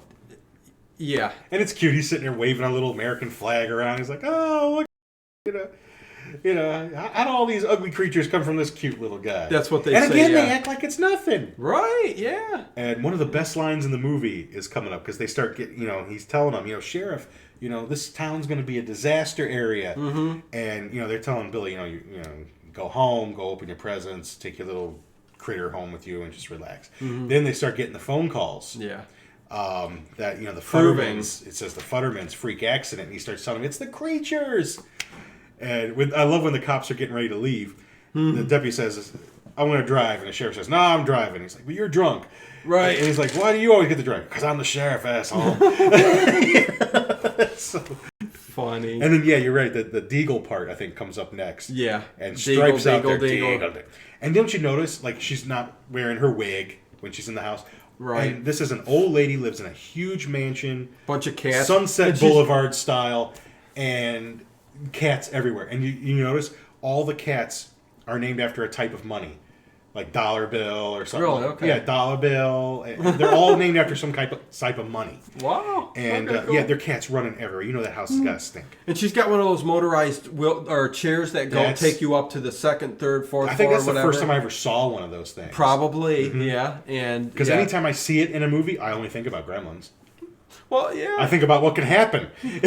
Because he's messing with the wires in there, right. And the next thing you're going to know is she's feeding the cats, and then she hears Christmas carolers. Yes. I hate Christmas carolers. And they would be caroling up there, everything. Right. And I love the scene when she takes off. She's going to throw something on them, and she opens the door, and they're all like, nah, nah, nah, nah. They've got the hats and the scarves and the little, hymnals where they're singing the songs. And that motorized chair takes her up because she gets in it to go one upstairs. Of them's screwing with it while she's out there. And it flings her out the window. Oh. All the way out into the street. Yep. You see her legs flipped up, and the cop car pulls up. The cops see it. Yeah. And while the cops are stopped, there's a gremlin underneath cutting the brake wire. Yes. and they look the other way. And I can't forget the guy's name, the guy dressed as Santa Claus. Yes, he's covered with gremlins. All over their body. Yeah, he's like, yeah, but what's that all over? What the hell's he got all over? And he comes up to the cop car, and he rolls the window up. And the dude's like, "Frank, can we get out of here? I really want to get out of here. I want to go home. Can we get out?" But he's rolling the window up, and then the gremlin's like, yeah, and he goes, "Help!" He doesn't do a damn thing to help. Yeah, he's got a gun. It's funny. He's got a gun. He's a cop. I know. And you think he would have went... There's explosions going all over the town as the cops are... that's nutty. Yeah. Funny. Oh, remember Pete? Dark comedy. They're swinging on the Christmas lights outside Pete's house, and he's got his little kid's Dennis the Menace slingshot hitting him. And I think he's listening to Rockin' Ricky Rialto. Yes. Because remember, I don't know if you remember, at the beginning of the movie, they show a big billboard for him. Yeah. And he's dressed, Rockin' Ricky's dressed like Indiana Jones. Mm-hmm. The letters are like, Indiana Jones font letters. Yeah. And Pete takes the scissors and cuts. Which I wouldn't do because I'd be afraid of getting electrocuted. But he cuts the Christmas wire to knock him down. Yeah. And the cop car, chaos, man. Yeah, the cop car can't stop. Crashes into the bank, I think, something like that. Yep. And Billy runs back to his little... Is that a Beetle? Volkswagen Bug, yeah. Volkswagen Classic Bug, Volkswagen Bug with the engine in the back, trunk in the front. Yeah. Which, they still are. Exactly. But he tries to get in there. He throws Gizmo in there. And the bad boy starts, It does start. His luck is there, this time finally. And I don't know where he's going. I mean, he's just going to try to help somehow, you know, like isn't he trying to go and get Kate? Well, he ends up there. He doesn't. He's listening to the radio as he's driving, and his car only has like an AM radio. And, you know, Rockin' Ricky's taking requests, and Pete calls, "Hi, this is Pete. There's these little green creatures running around causing havoc in the town. And, hey, Rockin' Ricky's not listening to this kind of bull." And then, you know, he starts hearing some noise. "Hey, are those Rockin' Ricky fans?" And you can hear the gremlins busting. "Hey, you're not Rockin' Ricky fans." Yeah. Oh, it's hilarious, man. And meanwhile, Dad's making his way home. I think his car breaks down or something like that. He's at a gas station. Yeah. And I just remember the old guy in the gas station, chain smoker. But yeah, coughing the whole time. Yeah, and he's like, "Sir, I notice you're a smoker." You know, the ashtray's full of cigarettes. And he's got smokeless ashtray. A smokeless ashtray, which was actually like a real invention. Right. And it doesn't work. Well, just because I know, like, my wife's dad used to smoke that back in the day. He had one. And I remember that back in the day. It didn't freaking work. It's just freaking disgusting. Yeah. But yeah, then they get to the tavern. Yeah, Dory's Pub. Yeah, and the Gremlins have kind of converged on this place. Yeah, they're drinking alcohol, popcorn. They're just doing. Katie's serving them all too. They're serving smoking. Someone got like 3 cigarettes and they went out there all at the bar. Yep. And there's a lot of really cool parts in this scene. There's the flasher, the one that's got the cigarette in his mouth and the trench coat and the glasses, and he opens up his jacket. And the one's underneath the drinking fountain thing, yep. Phil, in his stomach, he's belly growing as they're doing it. They're playing video games. Yeah. One's wearing like the Groucho Marx eyes and glasses. And they're playing poker. And the one's dressed like a woman. Yeah, and the one's got aces behind his ears, and he's cheating. And the girl's like looking at the other cards and then telling Stripe what it is, and he pulls out doesn't he pull out a gun and shoot him? And shoots him. He shoots him. He's cheating. Oh my God! You know who the gremlin dressed like a girl looks like? What's her name from Sanford and Son? Aunt Esther. Aunt Esther. Don't it? I know you. I pity the fool. Sanford's son. You fish-eyed fool. But then they come to this. Oh, remember like the Humphrey Bogart one? Yeah, he's just sitting in the back smoking a cigarette. Yeah, top he's got hat a on. top hat. Got the drink, just his drink of scotch. And again, like if you don't know your old movies, that's supposed to be Bogart. Exactly. Yeah. And he's just sitting there. And then doesn't another one come up with like little puppets? Yeah. Playing. And he wants nothing to do with it. He either shoots him or knocks him on the head with something. I can't remember. I think he shoots him. I wonder where the one got a gun from. They got a gun and everything. Man. And then there's the flash dancing scene. And it's the same guy. The song that gets played during the one that's dressed like with the leg warmers and breakdancing, it's called Mega Madness. Mega Madness. Yeah. And it's the same guy that sang the Flashdance song. Yeah, I can't remember the soundtrack, but it's the same guy. But yeah, they're doing some awesome breakdancing moves. And remember the one? He's like in the foreground, and he's picking his nose, and you just see this big, long, stringy booger coming out of his nose. Disgusting. Or one sticking his finger in a lamp socket, and he's electrocuting himself, but he's laughing. And they're drunk, falling off the bar stools and everything, smoking. Yeah, she's trying to serve them all. Ugh. And she finally starts to realize something when she goes to light one of their cigarettes with a match. Yeah. And it starts backing up from the bright light of the flame. Right. This is where she realizes that the lights might be getting them. Yeah. So she gets the idea of getting a camera, again with those remember the old flash bulbs that were on top? Back in the good old days. Yeah, and she starts taking some pictures of them and realizes that maybe she can work her way out the door by taking pictures. Yeah. And it was because they're going to kill her if she don't get out. Well, yeah, because she gets close to the door, and then there's the one that's got like the hockey mask on and the gun, like a terrorist, and they're swinging from. And he's got My dad used to do that with this figure right here. Flinging around. He would put it on the fan and just turn it on low, and it would stay. Yeah, it would stay on low enough. The low power that we would have. Yeah, it would stay. And, then it flings off and its head gets bashed into an electric sign. But, she's making her way out. And right when that dude, the gremlin with the ski mask and the pistol's about to, shoot her. Yeah. Actually, he does pop off around. But Billy's Volkswagen pulls up and his headlights are on bright. And, they blind him and she's able to make her way out. Oh yeah. So he saves Kate. And they both jump in the vehicle, and I don't know what they're going to do, but I think they're just kind of like looking for a place to hide because there's no place that's safe. I mean, he's trying to figure out how to take care of these, but yeah, you see chaos everywhere on the street. Yeah, he's getting in the car. The car won't start, of course. And they make their way to the bank. They think maybe they can hole up there. Right. And there's actually a cut scene where Gerald locked himself in the vault, like that. Like it looked like a jail cell vault. I used to have a card of it, bubblegum card of it. Huh. And I hate that. Like when you, and that happened. I'm going to throw this out here because I wonder if anybody out there remembers this. Huh. Because I have Star Wars cards. Yeah. And I have a Return of the Jedi card. And remember when Luke gets dropped in the Rancor pit? Okay. And I have a card, and I swear to God, I saw that movie on opening day when it came out. And I seem to remember, and I have a card to prove that they actually filmed the scene, but I always seem to remember a part where Luke jumped up and grabbed onto the bars that dropped him. Yeah. And everyone starts stomping on his hands, and he falls back down, and that's when the Rancor comes out and they fight. That's not in the movie anymore. And I have a bubblegum card of it. Yeah. But I swear to God, I seem to remember that happened in the movie when I saw it. I remember that too. Well, no. There's people who say that they saw the movie with certain parts and it wasn't there, but if anybody out there knows if they saw it. George Lucas has messed with it so much. I've never seen it as a deleted scene. I've never seen it. I have a bubblegum card of it, and I swear I remember it. That's proof enough. It's from stills of the They filmed it. They filmed it, but it's not in the movie. So I have the bubblegum card of Judge Reinhold being in the, and they leave him in there. They don't let him out. They leave him in there, and you'll be safer there. Yeah. And when they come out of the bank, they realize that they're gone. Everything's gone and stuff. And then they go to the theater. Right. And this is where they realize that that's where they all in went. The theater because they hear them all. Yeah, they're playing Snow White and the Seven Dwarfs. Yeah. And I love when he kind of peeks in there. He's like, they're watching Snow White, and they love it.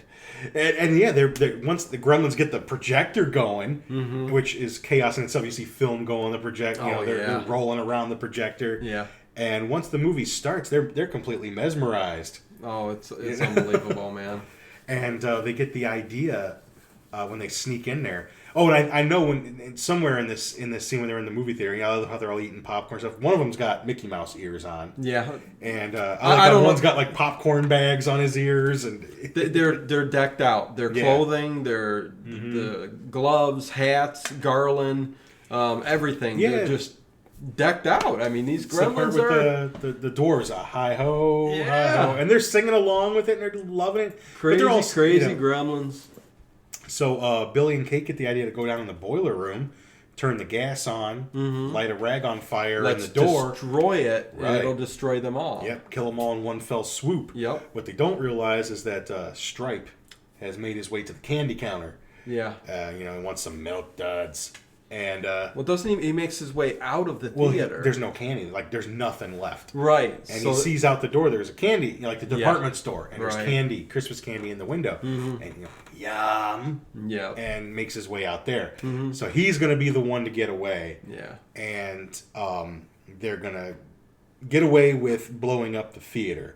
Before they do that, the film runs out, and the Gremlins can see their images behind the screen.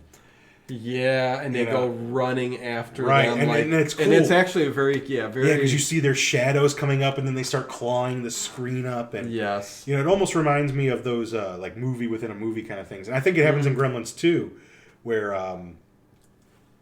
like the film runs out or starts bubbling. Those movies when it does that. Oh, yeah. And that's almost what it seemed like to me, like that kind of a part, when the film runs out. Right. So Stripe gets away. They blow up the theater. That's all I have to say about that. And as the theater blows up, they happen to look in the, I love when they're chasing them. What's that? I love when the Gremlins, when they do this and start burning the fire and stuff, and they're like, you see the shadows of them chasing. Yeah, the screen. It's so very cool. And even down the hallway, you see their shadows like. That was in the trailer too. That you see them running, you could just kind of see their heads. Yeah, that was a scene from the trailer, if I remember. That's like all you saw of them. Yeah, and they all just start burning, and like totally, blowed up. And Stripe, he's got like candy hanging out of his mouth. He sticks his head out the department store window and screams, and they see him. Yes, they realize Stripe is in there, so they gotta... The worst one out of all of them got away. Yep. So now they gotta bust into the department store and take care of his ass. Yeah, I mean, one more gremlin, if they can get to him in time before he either eats after midnight or gets water. Yeah, because he's just going to do it again, you know? He's going to get his ass near some water, and he's going to do it again. I mean, you know how hard it is to... Yeah, I mean... Look how hard it was to get rid of him the first time. Exactly, to take care of these gremlins. I mean... I love gremlins. Oh, yeah. And so what's the deal? They are making another one, right? They're making a Gremlins 3 and everything online. All the buzz is that it's not a reboot. Exactly. That it's going to be a direct sequel from Gremlins and Gremlins 2. Yeah, that's what I'm hearing. No one has seen a script yet. I don't know if Joe Dante is directing. They better if they know what's good for him. My gosh, yeah. He's still doing stuff, so you would think, go get him, you know? And... I hope, they have, Zach and all them back in it, that would be great. Yeah, I mean, I think I've seen pictures of him and stuff, too, so, I mean, it's plausible. Yeah, even if it's just a small part, I mean, if you want to bring new characters in, get them all back in. Get Corey Feldman in there, get everybody. Heck yeah, man. Oh, wouldn't that be awesome? Phoebe Cates, I think, is just, her kids are old enough now to where she can get in start doing some movies and stuff that. That's right, so, do it. Yeah. Oh, but there's some... We haven't really talked about Phoebe Cates that much this movie, man. No, she's not really... There's not a whole lot with her in this movie. No, but the movie's about the gremlins. I mean, just, we usually ogle somebody in each of our movies, and we haven't given her the cred that she deserves right now. Of course, she's always cute. I mean, she's just, so conservative in this one. And it is. Just a different Phoebe But evidently Cates, they had good chemistry when they were auditioning and when they were doing, script readings and stuff. That's why they decided to keep her. And a lot of, name actors were up for the role of Billy. I mean, I think Emilio Estevez and maybe other people were up for it, younger actors. And they just, he was relatively unknown and they really liked him. And, well, that's what's cool when they go to the, that's sometimes that makes the movies. I mean, you don't always need the big stars. That's how some of the stars became famous. Look at Lord of the Rings, man. It's actors, no stars, actors. Exactly. That's why those movies are so fantastic. Heck yeah. So they're in the department store, and I do love the scene. There's Stripe on the skateboard, and he's got a whole arm full of candy. Yeah. And he's on a skateboard. He's pushed that is such a cool little effect how they did that puppet going down there like that. Yeah, there's some really cool scenes in the department store for sure. I mean, Kate takes Gizmo. They're trying to find some lights. Yeah. And Billy's hunting Stripe. And he takes a bat. He thinks that's good enough. I mean, I don't know what happened to the big sword. He put it down somewhere. Yeah, he lost his sword along the way. But, and it must have been that... He probably dropped it at the end. Stripe must have also turned every toy on because they're all in the aisles and stuff. And I do like when he's walking down the toy aisle. You see Bugs Bunny, Sylvester. Yeah. There's even a little E.T. But then, Stripe's got his head in there, just like E.T. did in the movie. Pokes his head out. Where E.T. just kind of pretended to be a toy. It's kind of a little shout out to that. But, inadvertently, Kate's flipping all the switches. She's turning on the lights. She's turning on... Because that's what he wants her to do, turn the lights on. Right, yeah. Get the lights. Which she eventually does. But she ends up turning on, in the garden section, the fountain. right. And that, water. They zoom on that. That's going to play a part. Oh yeah. But in the meantime, the lights or the electricity's on. Yeah, and the big bright lights aren't on yet though. But... No, okay. He starts throwing saw blades. Saw blades at him, and they're going totally in the wall. Yeah, so Stripe must be pretty darn strong. I don't know, or the wall. Maybe it's just bad drywall. I don't know. But he's flinging them like frisbees, and they're just embedding into the wall. Takes some power, man. And he gets away, and Stripes. He's on a tricycle. I love that scene. And then, meanwhile, Gizmo escapes too. He gets away, crawling around. and that is so cute when they show him crawling. Yeah, a little bit there. And that's where he's going to end up finding that little pink Barbie car. The classic scene. Yes. Where is it when Stripe comes at him with the chainsaw?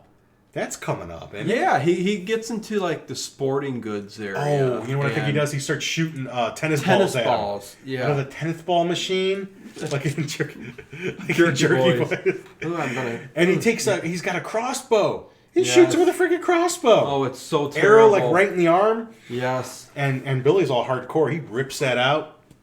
Yeah, well, I never understood that either because you ripped the arrows like this. I so think it would have tore flesh and bones. I think that's just a natural reaction. God, look at Crocodile Hunter. No, I know. He might have lived if he hadn't have pulled that stingray spike out of him, but it's like he pulled that stingray spike out of him. And I think that's just our natural gut reaction. Yeah, this doesn't belong to my body. Get out. Exactly.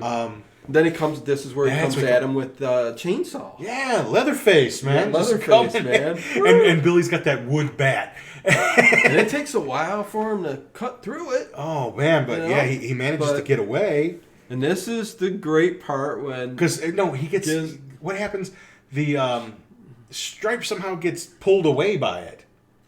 Like, I don't... What happens? He's fighting Billy with it, and I forget exactly what happens, but... He gets pulled away, like it starts dragging him away until it gets unplugged. Yeah, I can't remember, but I know Gizmo jumps in that car. It's an electric Barbie car type thing. I think Kate gets the lights on. Yeah. I think she gets the lights on, and the bright light startles him, and he goes back. And it pulls him away. And the chainsaw actually pulls him away. Yeah, that's what ends up happening. Yeah, but evidently, wherever she turns the lights on, it doesn't affect Gizmo. But that is such a cool scene because when he's driving in the car, he's remembering that Clark Gable movie where he was the race car driver, and you hear it, playing in the background. And he's doing the same voice. And that's awesome, man. Oh man, what a cool toy that would be. Heck yeah, man. I don't know if they ever made a toy like that. Like you could make it yourself, I guess. Yeah. But what a cool, and I know they've always made Gremlin toys. Like I think you can still buy Gremlin toys. Oh yeah. Oh, and they look very cool too. Some of them. I mean, really good. I mean, vintage is vintage, and those are. I mean, this is a great one. Yep, that was from the Sears catalog. Yeah. If you remember that, the Sears Wish book, when you had to where you'd order it and go to the store and pick it up. Yeah.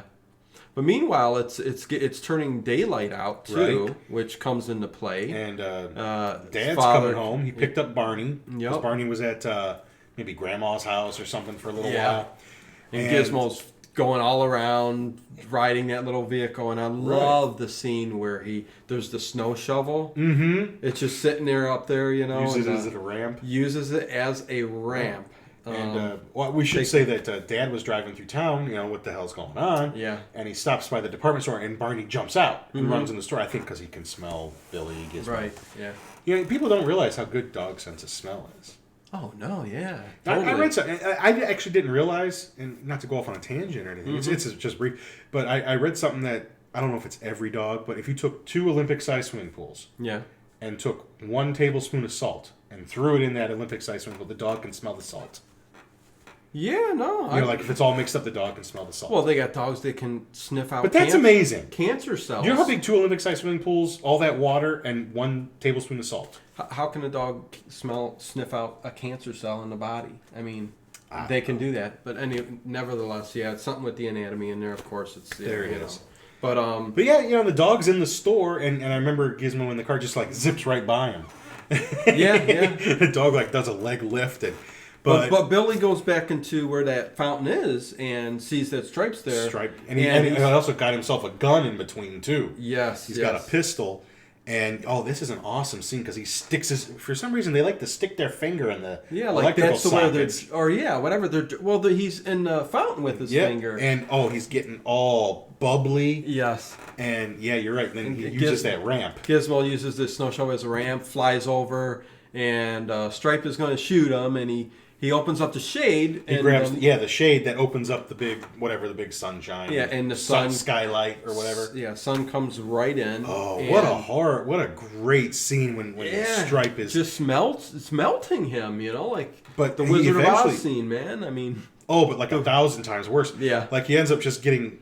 Remember, Rand Peltzer has no idea any of this stuff has happened while he was gone, and he knew the Mogwais multiplied, but I mean. He's coming in there and he's watching this. He's like, what the hell is that? And it's such a great scene when he's deteriorating and melting. And he eventually just falls into the you think he's dead because he looks like he's mostly just bones with, right. But he ends up flipping out. Which Schlock he jumps out one last time. Yep. Practically disintegrated, and the bones just kind of melt, and he takes like those last couple of breaths almost. Yeah, very bubbles still sick looking. Pulsate a little bit. That's where my son said it looks like boogers and stuff. It's very slimy. Almost. Yeah. And Gizmo's a little injured because he got exposed to that light too, but he also took a big bump. Oh yeah, but they cover him up, and he kind of saved the day. Take him home. Yep. And I remember when they're at home, he's all wrapped up, and they got the blankets and the bandages on him, and she's taking his temperature as if okay, what is the temperature of a Mogwai is exactly. She's like, don't chew. Who's going to chew a glass thermometer with mercury in it? Maybe a Mogwai would. Yeah, the gremlin. And then we come to pretty much the grandfather, Mr. King, Mr. Wing, or whatever his name, Key Luke, comes knocking on the door. He doesn't even know that any of this happened. No, he saw it on television. Yeah, as he was in the house. I think he mentions, he doesn't say it. The news is playing. I thought he caught it on the television, and that's why he came to get the Mogwai back. No, I don't remember. No. No. He comes in and he says, You shouldn't have had Well, right, you're right. But they got the TV set going with all that, and he looks and he goes, "See what all this can do, right? What it caused. This is what you do with all of nature's gifts. You are not ready." Exactly. And he tells Billy, maybe one day you will be ready. But I do love the part when they're gonna leave. He's got him, in the box, and you hear. And he's listening, and he's talking to him like in Chinese. Yeah.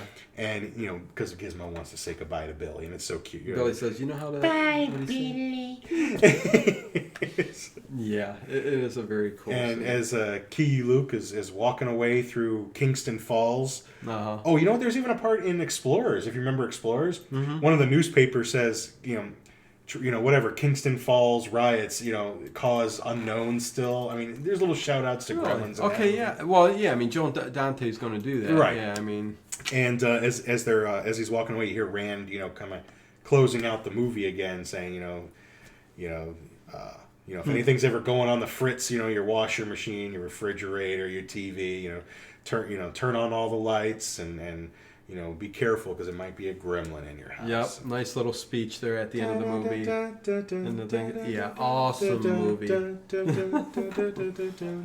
One of my favorites. It's up there with all my favorite movies. It is. That's a keeper, and this is one that I want to do. And should have came out around Christmas time, but it didn't, and that's okay. Which is weird, yeah. You think they would have, pushed it to a. But sometimes Christmas they do time. that. Sometimes, right. Like I said, Warner Bros. Just didn't have a movie they thought was strong enough to compete in the summer except for Gremlins, so they bumped it up to, and that's what studios do all the time. Unreal. Now they plan movies out years and years in advance. Like Marvel and Star Wars and all. They know.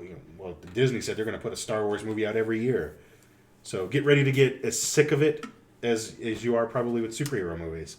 Yeah, depends what they bring out, but yeah, they can't all be good, man. They can't all be good. Yeah. Of course they can't. They can't all be good. They're not going to all be good. You're going to get tired of it, and you're going to end up hating it, just like I already do. Oh, well. So there we go. I think Gremlins. This might be one of the longer ones. We're almost 2 hours here. Are we really? Yeah, 150. Well, this movie's totally worth it, in my opinion, because there's... Like I said, just for the Easter eggs alone, and there are websites devoted. I looked at a couple of them. Yeah, check a lot it of out it I knew. online, man. But you got to go back and watch that part with the time machine. No, definitely will. And because I love that movie. To see that reference would be kind of... I can't believe I missed it. But. A lot of Easter eggs in this movie. Probably ones that I even missed, like actors and stuff that were in the movie. But I love the time machine. I love the Dr. Moreau one because those are two of my favorites. Wow. And unbelievable. So what do we got queued up for next week? Are we going to do the newer one?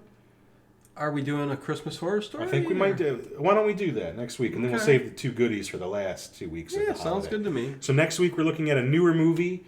Actually, I think it just came out on Blu-ray. Yep. Christmas Horror Story. I'd like to do Krampus, but it's at the theaters. I heard a lot of good things about it. Yeah. But we'll do one that's But already this film out has the DVD. Krampus in it as well. And it's got William Shatner. Right. As long as it's got Bill. It's got William Shatner. That's right. Yeah, and he plays a disc jockey, like maybe like an Art Bell kind of. I'm hoping it's like an Art Bell kind of disc jockey sort of guy. So yeah, that'll be cool. So that'll be our movie for next week, a brand new movie. So hopefully you guys will tune in for that. Heck yeah, Christmas Horror Story. I know it's on like Netflix and Redbox and Blu-ray. Maybe try to watch it so we can all be on the same page. Heck yeah. So yeah, you can follow along with us. So all right. Yeah. Any business to take care of before we go? No, that's about it, man. All right, check us out. Just do a search for the Little Monsters Movie Podcast. You'll find us everywhere. Yeah, like when you go on YouTube and you start typing it, it pops up now. Oh, heck it didn't used to do that, but now it does. Well, we've got so many up there now, and we're on Vimeo, we're SoundCloud, iTunes, you name it. But whatever. Anyways, until next time, we'll talk to you later, man.